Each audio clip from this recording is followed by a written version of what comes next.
Hello everyone, Creative Fun here, back again with another video, and today my plan is to show you around X4 Foundations. So this is one of my all-time favorite space sim games, and it's a huge sandbox, fully simulated market economy universe, and it has a lot of cool, very nice features. But when I started playing this game, I had a difficult time. The game just wouldn't quite let me in. And with the most recent patch 9.0, and with the current Steam sale going on, I believe there's a lot of new players coming in, hopefully. And I figured some players might run into the same issues that I did. So I decided to make a small tutorial series where we try to get up and running. And the game is huge. You can spend hundreds of hours in a single run if you like. So we're going to try to just get ourselves started and get ourselves in a good position where we can enjoy the game. And as we go along, I'll try to explain some of the mechanics that are sometimes not as intuitive as you'd like. I'm actually running without any DLCs and no mods. For starters, we'll start with the most vanilla start you can do, and probably the most common start you would do in X4 Foundation when you just want to check out the universe, and that's the young gun start, which fits perfectly with my playstyle. We're gonna load the game, and then we'll see you in a moment when we are in the game and we're ready to climb on our first fighter. Okay, so we're in the game, it's loaded, and this is our ship. And we're gonna do a few things first before we take off. Just a side note, I'm playing with an Xbox controller as well as with keyboard and mouse. I prefer to fly the ship and operate the ship with and walk around with the controller. And when I'm in the menus and or commanding my other ships or buying and selling stuff, I generally prefer to use the mouse and keyboard. So our ship, it's a Vanguard Elite, I believe, and it has this tiny little pea shooter. This is probably the worst ship in the game, or one of the worst ships. It's slow, it doesn't have very good shields, it has a single tiny gun. So our first mission is actually going to be to get some money and get a better ship. But before we do that, the first thing I like to do once I spawn, right now we're in Black Hole Sun on an equipment dock. We're going to install a couple of things on board this ship as well with the little money we have. But first, I'd like to find a pilot. You can pilot or operate your ships just fine by yourself, but it's always good to have a captain on your ship so that if you leave the ship, you can tell this ship to do other stuff. So the first thing I like to do is to get the cheapest and most incompetent pilot available. We're going to see if you're the one here. Hello Day, and you are 1-star pilot. Let's see how much you cost. 5,900 credits. You know, we'll take that. And we hire him, and then we have to pick which ships. We only have one ship here to add him to, so I'm going to, with my mouse, I right click and select Captain. And you can see here I have 4,000 credits left. So there you can see he runs off to the ship, and he climbs up here. Now he's going to sit here in the cockpit for a while. I'll take over in just a second. I'm going to open up the map here very quickly. We're not going to be able to see much. I believe we only know a little bit here. In a very short while, we're going to explore and check out all the factions very quickly. So it's really up to you to create your own story. So we're going to do that actually. The first thing we do here, we're actually going to name our guy something. I don't like the original, like the default name here. So let's call him Chris Fox, why not? CF. And I made up a little story while the game was loading in my head, just so we have some goal to work towards for.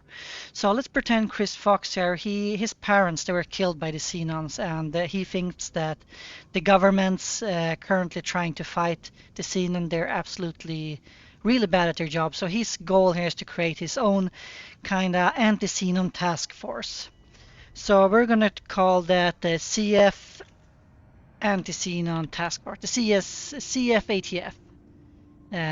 Maybe we can just spell it out. Anti-Xenon Task Force. That's our name. CF Anti-Xenon Task Force. Let's pick a logo. See here, I like this arrow to the knee. Nobody ever made fun of that.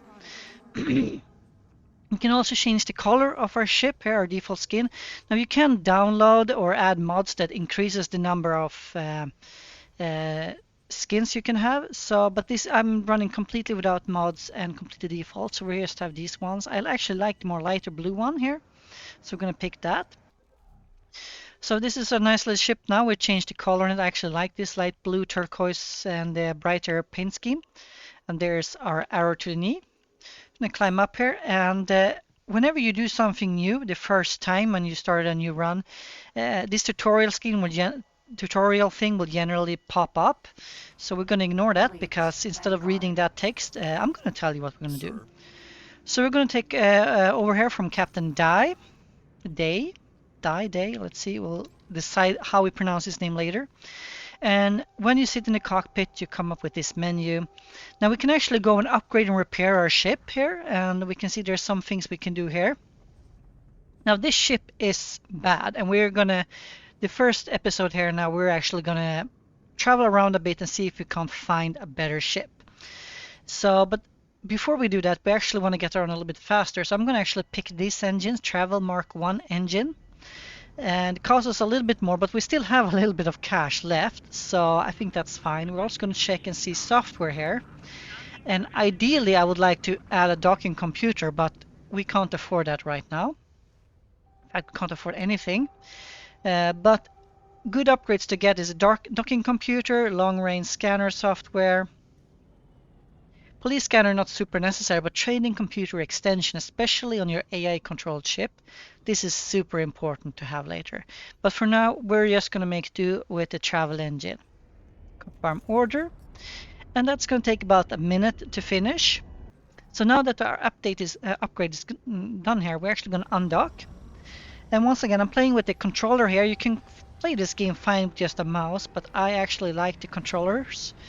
And how it works. So we're gonna just head out here. You can boost. If you boost, you'll get out quicker. Now your instinct might be to go straight here, but that's actually not where we want to go. We're gonna go up here. We're gonna head to the gate that is usually X minus. I believe it's referred to as north gate.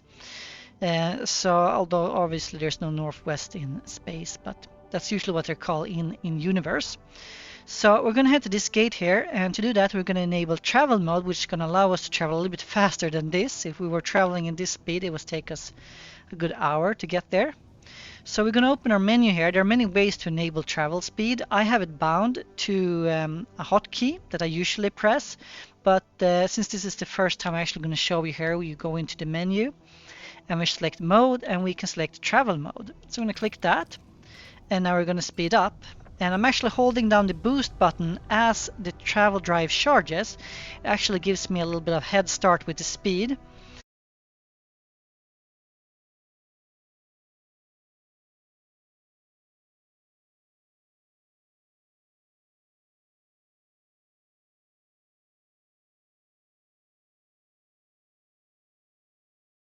So we're heading to this blue line here. You can see on the horizon, which is the superhighway.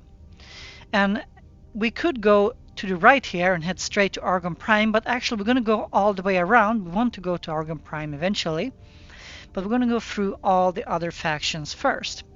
The first faction we're going to encounter is a Paranid faction called the Holy Order of Pontifex, and they are at war with the Argons and Antigone Republic, and they're probably shooting a little bit here, as you can see. So since we are from the Argon Federation, we're not very good friends with them. So we're not going to be able to land or dock, but they're not going to shoot us. They're not hostile to us. They're just going to ignore us. But we're not going to be able to do anything with them. Activating the map here, I'm going to see where we are here. But when we get in here, we're going to see if we can get any missions. So we're still here, and we're going to go to mission offers and see if anything pops up. I'm going to press this reset to view so the camera follows us here. And I just want to see here if we get any missions. Identify resource for... No, we don't want that. So the mission offers doesn't update manually or automatically, so you have to click back and forth here. We're going to our next here, and we have one here. So a couple of missions. We're actually going to jump out, press the brake button here, backspace, and we're going to see and check out these missions here. We have 2 missions with the crosshair target, shakedown, and mine disposal. This is perfect. So these are the best early missions to do: destroy mines and destroy criminal traffic. And then we're going to get, so we're going to see here, we'll see if the mine mission is closer. So we're going to go to mission manager here, and we're going to see if the mine's set active. And the mines are around here, actually. Perfect. So we're going to destroy the mines, and then we're going to go for this shakedown mission. And after we've done that, we're going to have about 100,000 credits, which we're going to need. So these are the type of missions you want to pick up as early as you can, and the best way to do that is just go around traveling around the highway and see what missions pops up. You get the little yellow icon around the stations, and you can just pop out of the highway and then go and do the missions. I'm going to go back into the highway here, actually, so we get up a little bit faster towards our target here, and then we're going to go and destroy some mines. The good thing with these missions is not only do they pay reasonably well, considering the effort, but they also give you reputation, improves your reputation with the various factions, which is absolutely important for being able to buy the better military weapons and so on. And we actually have a huge fight going on here. You can see the bright pink and the purple. Those are the 2 Paranid factions, and they are actually at war. And as you can see here, they're just, doing stuff, ignoring us. And we have a destroyer here that's been destroyed. So we could check out this battle if we wanted to, but I actually want to finish this mission here. So we're going to get closer to these mines. And I'm going to enable travel drive. Just to get a little bit closer. And around 2 to 3 kilometers distance, we can start shooting at these mines. So I'm going to pop out a moment here. There we go. So we're just going to shoot at these, and be careful because the auto-targeting might, we're going to see here if we have a closer one. How about the auto-targeting might accidentally target like a friendly ship, and you don't want that. So when you start shooting here, when the thing is destroyed, stop shooting immediately. So there we have a mine, we're going to destroy that. I'm going to stop here and see if we can get another mine. Here we have that one. And I think this ship is going to blow up now. I'm going to be careful because if you're caught in the blast, you're actually going to lose quite a lot of shields. Oh, there's some missiles coming up there. I'm going to hit that. You can actually watch this explosion. Boom. So, and that actually took care of one of the mines for us. Great. So be careful. Don't get too close to these battles if you're not prepared for them. So we're just going to go ahead and shoot these mines. See, there we have one.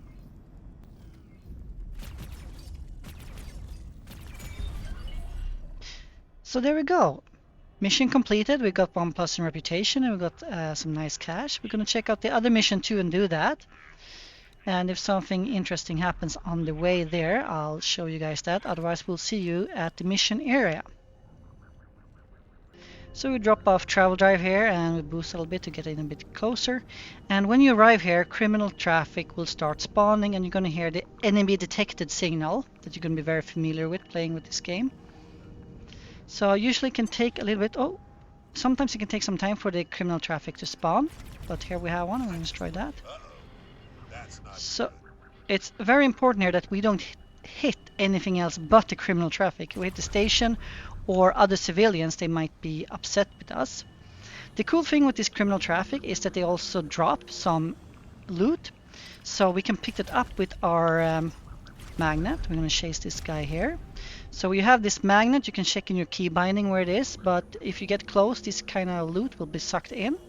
Sometimes quite valuable loot can be dropped, and stuff that you can use to craft other weapons. So we're gonna just fly around here, hope that the more criminal traffic will spawn. And there we heard the sound, and I'm gonna press target my nearest enemy button that I have bound.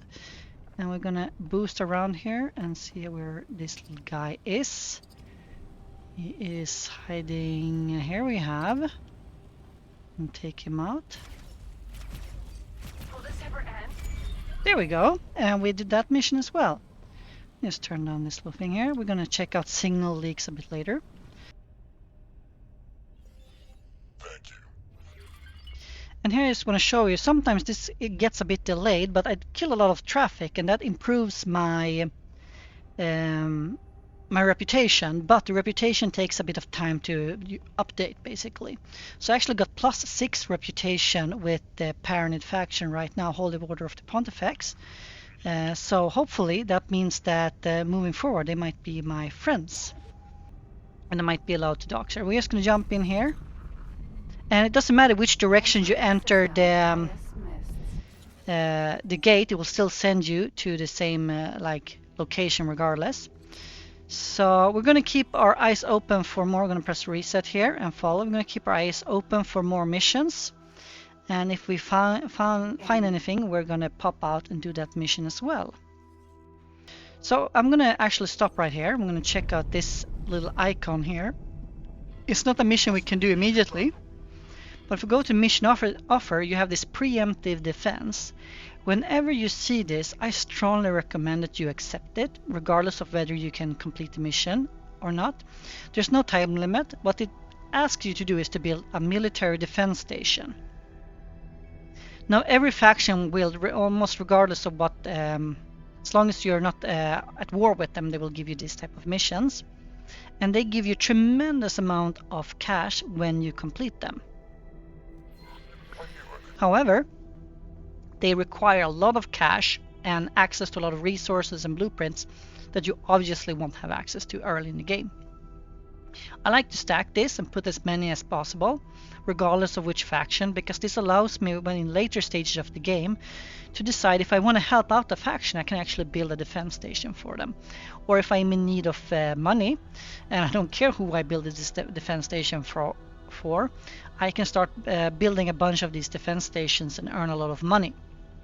So regardless, if you ever come across these preemptive defenses, just accept it and keep it on the roster, because they're very good to have stacked. So we have another one here, another building a station. We're going to see if that's also a preemptive defense. We're going to go into our map, mission offers, and we have defensive measures, buy a plot and build a defense station. We're going to do that one as well. As you can see, like, if you're able to pull this off, you get a lot of cash. Gonna accept that one immediately, and then we're going to set that to inactive. Now we actually have one defense station for the Teladi. That's a new faction, we haven't encountered them before. They're the lizard people. And the Paranid, they're the people with 3 eyes.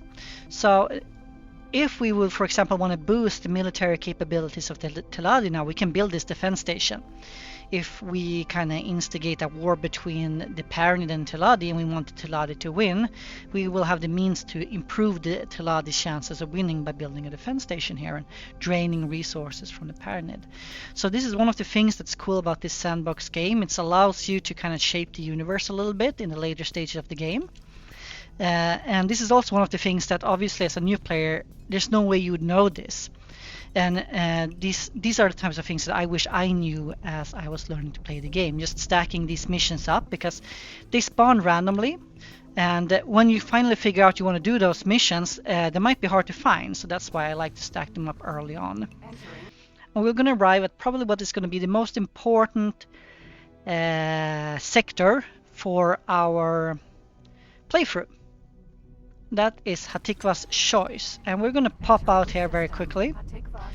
So this gate over here, right now we can't see it because this defense station is blocking it. So here we go. This gate here is directly connected to a xenon infested system, and xenons are pouring out from here. This sector is not controlled by the Argon Federation, it's controlled by another human faction called the Hatikva Free League. And we're gonna later in the episode check out some of their missions. They have their own little story quest line actually. But for now, we're actually just gonna drop a satellite here. Our ship actually comes with a couple of satellites. And satellites are really good for just keeping tabs on stuff when you leave the area. It allows you to see what ships passes through here. And it allows you to see a little bit what's happening here. This defense station will eventually be worn down by the xenon, And when that happens, the Xenon is going to pour in here, and they're going to ruin things for both the Argon, for the Argon Federation, both in Argon Prime and Silent Witness. And that's about the time when you, as a player, kind of want to step in if you like the Argons and want them to continue surviving. It's a good place also to gain a lot of reputation because and cash, because you can kill Xenon here for money, and there's a lot of quests and larger guild missions, we're going to talk about those later too, related to the Xenon and this sector. So this is a very important sector, especially since our guy here, his main focus is actually to take on the Xenons. So we're going to come back here a lot, but for now we just want to drop a satellite here and keep a little bit tabs on what's going on here.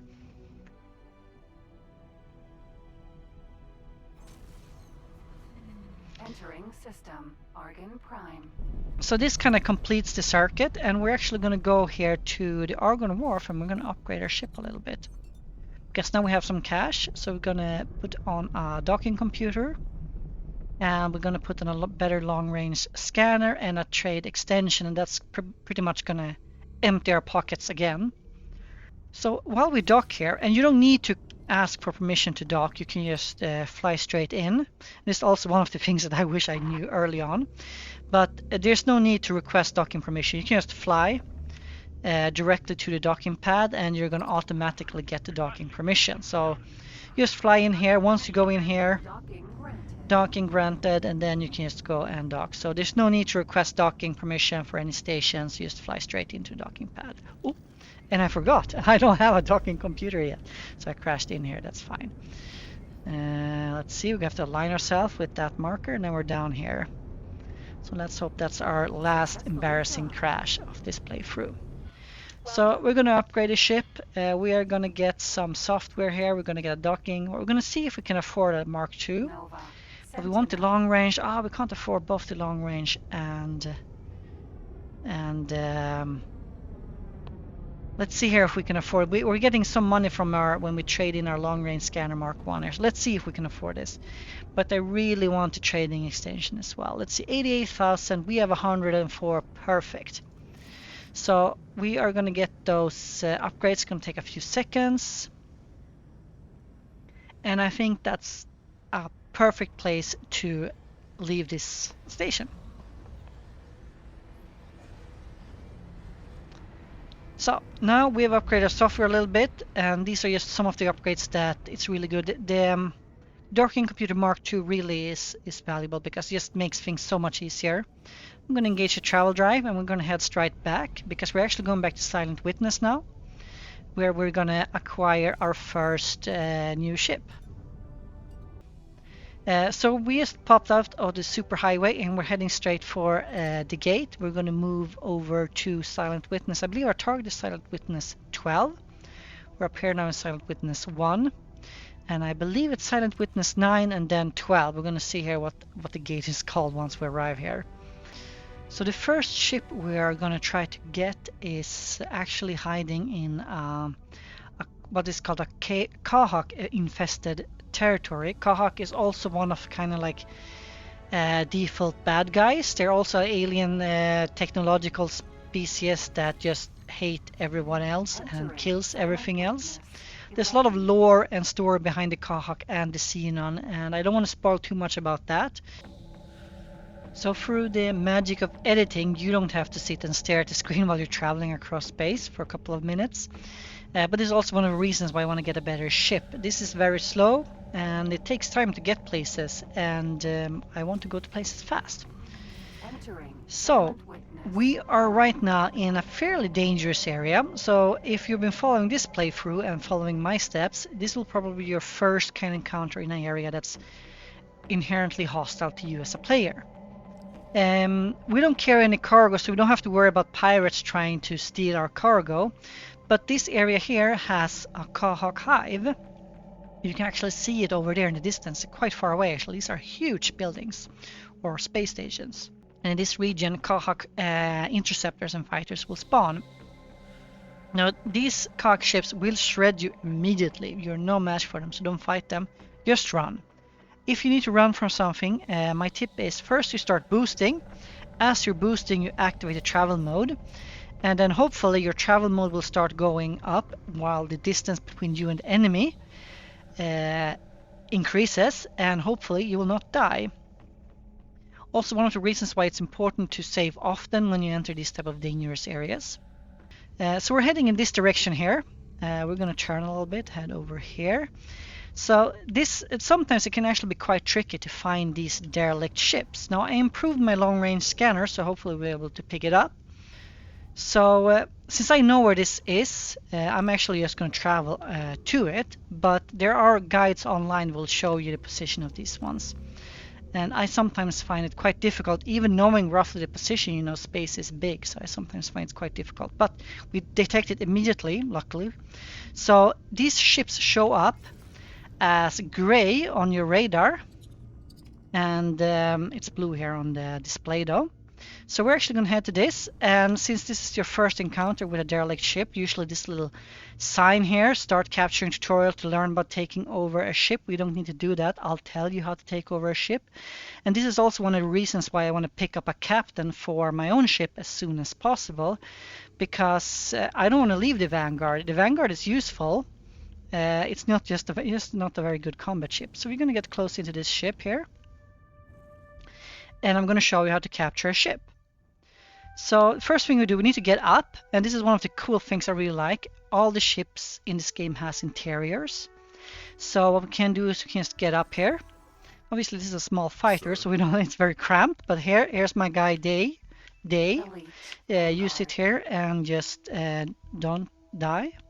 And we're going to go into this little pod. All ships have this type of pod or an elevator style, where you can either, if this is a larger ship, you have an elevator, and this is just a small pod, and we can actually use a spacesuit.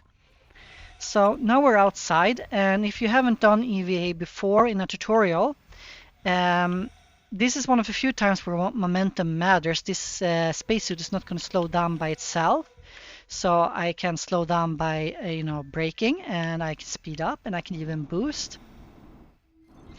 And when you find a derelict ship like that, you want to find this type of small, you call it a signal leak, I think they're called. They look like that. And we want to repair it. So we have a repair laser equipped here, and we're just going to get our repair laser over here. And there we go. And once you repair the signal leak, the ship is now yours. It's green here. And I can now board this by requesting docking permission. So I press X now on my controller.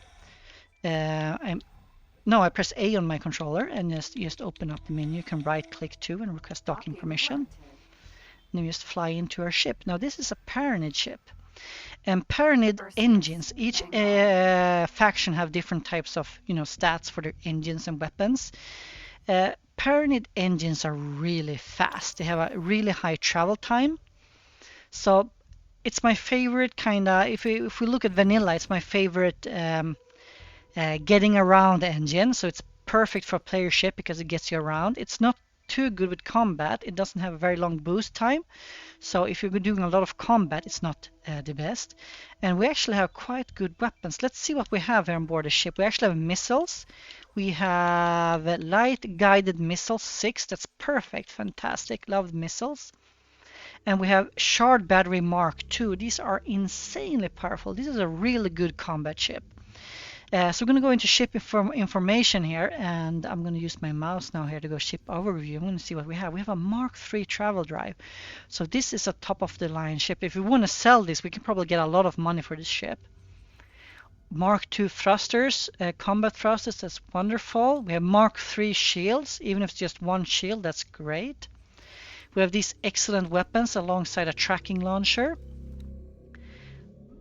Really good upgrades to the software, all this top-of-the-line software. We have lots of 13 satellites. That's fantastic. These stats are actually randomized. That's why I'm being so happy now. The weapons are not always the same. When I was doing a prep for this video, I got completely different stats on this ship. So I'm actually quite happy. This is perfect. This is precisely what we need. So what we're going to do now, actually, we're going to go to Object List. We have an Elite Vanguard here that our Captain Dave is taking care of. I don't need it right now, so I'm actually going to send it over to this Argon trading station. Just going to park it right here. Usually trading station has a lot of defense turrets, which should be safe. And off day goes, and we are gonna go and activate our travel drives. First, I'm gonna boost as well as activate the travel drive. Travel drive activates faster, and we're already now gonna speed past Dave here. And right now we are across the top speed of the Vanguard, and the Vanguard is not even up to speed. And this ship is insanely fast, and that's what we're going to need for our next episode when we're going to capture a big destroyer. So we're going to head off in this ship here, and we're going to head to a place where we're going to start our next kind of mission, so to speak. So there's a few game mechanics that I want to show you before we head off and finish this first episode. One of them is actually the scanner. Now, I was actually intending to use the scanner to show how you could find a derelict ship, but we actually found it so quickly that I never had an opportunity. Now, there are data vaults strewn around this place, or the universe here. And these data vaults contains some very good modding equipment and usually quite a lot of cash. So I happen to know that there's a data vault in Silent Witness. I know we're being scanned by the police here. We don't have any illegal goods on us right now, so I think we'll be fine. If the police start scanning you, I would recommend wait until they're done scanning, or they can be upset with you and start shooting you. So we're going to head off a little bit here in Silent Witness. I think we're going to park somewhere around here. And then we are going to scan for data vault and see if we can find one. So we're going to stop around here, and then we're going to activate a long range scanner. We're going to see if we can find this data vault. So the long range scanner can be used for finding derelict ships, lock boxes, and other stuff. So we activate it by going into the menu and activating long range scan. And we use our secondary fire button. This is our van, that's Day. He told us he just arrived, and we're going to talk to him soon. But first we're going to activate our scanner by holding down the button, charging it up, and releasing it before it completes its charge. And when you get this purple, you see have yellow and purple here. There's yellow, purple, and blue. Purple is data vaults, so we're going to head to that data vault, and if we look at our map, we actually have icon for it. So we can right click, start guidance to object, and we can even activate our autopilot. And now we're going to fly automatically to this signal, which is a data vault, and we're going to stop and disable travel drive right on time here. So the autopilot disengaged automatically when I ride this.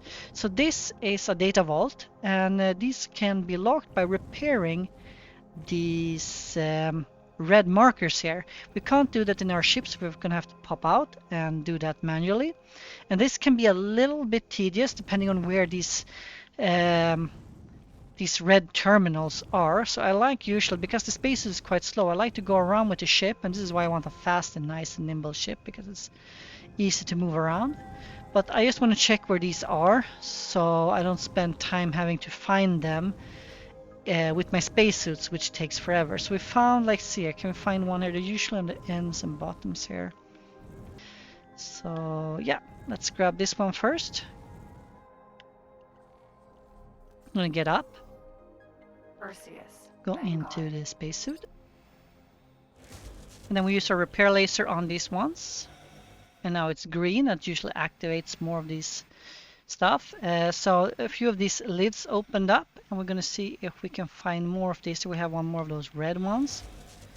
Mark that one, spins the solar panels.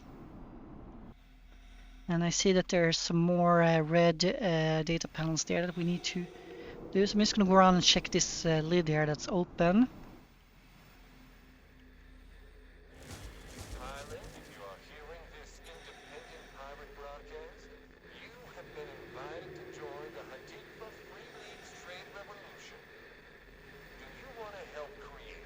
So the Hatika free trade revolution, or whatever they want to call it, is one of the main quest lines in the default X4 Foundation universe. That's not a DLC or anything like that, and we are absolutely going to have a look at that because that's one of the basic ones.